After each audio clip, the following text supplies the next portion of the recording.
Hi guys.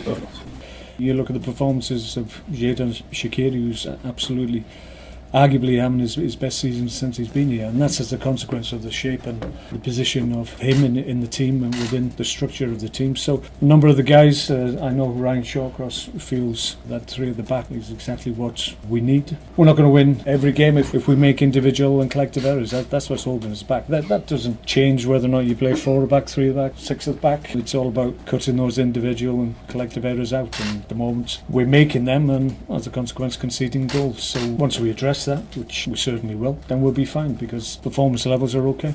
I don't feel we're doing too much really wrong. I think we're very, very close to establishing ourselves once again in the top half of the league, because that's where we feel the team deserves to be. And once we're there, which we feel we will be at some point in the season, we'll stay there and build our season from that point onwards. It's about what we're trying to do here. You need good players, and that's what we're trying to do. We've been able to bring players like Shaq to the club, which probably hasn't happened in the past before, and we want to add to that type of player as well. Players that can change games and get people off their seats. So if there is any inquiries, certainly for Shaq in January, they won't be given much encouragement, I have to say.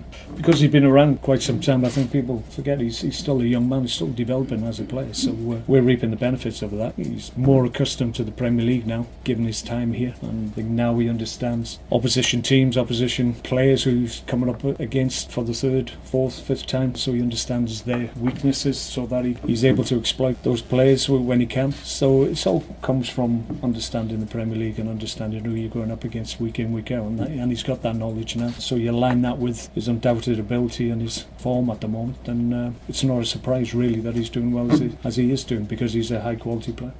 You talked about reaping the benefits of Shaqiri, but you weren't able to hold on to Arnautovic at the beginning of the season. How confident are you that you can hold on to the likes of Shaqiri and Jack Butland, who I believe is interested? What is it that Stoke can do to keep hold of these types of players? Well, I think the key is that they recognise what they've got here. They're playing in a good team with good players. It's the Premier League as well.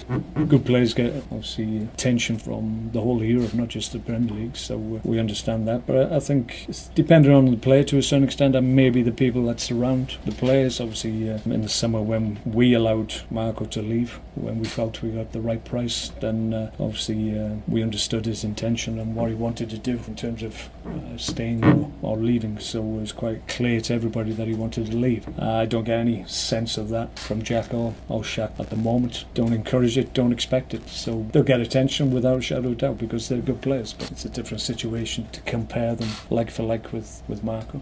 There's a lot of clubs out there. You talk about letting Arnautovic leave, and he wanted the right price, but there's a lot of clubs out there with a lot of money. If they came on with a lot of money, that's the case. But that's always been the case, and you always have to protect your own position first and foremost. If it gets to a point where you discuss things and then it becomes a more sensible situation, sometimes then you make decisions for and against, and it just depends on each individual circumstances. Really, the point I'm making about Shaq is that I don't sense there's any real desire to leave us at this moment in time, because he's enjoying his football, he's playing well, so why would you go? Okay, see you guys.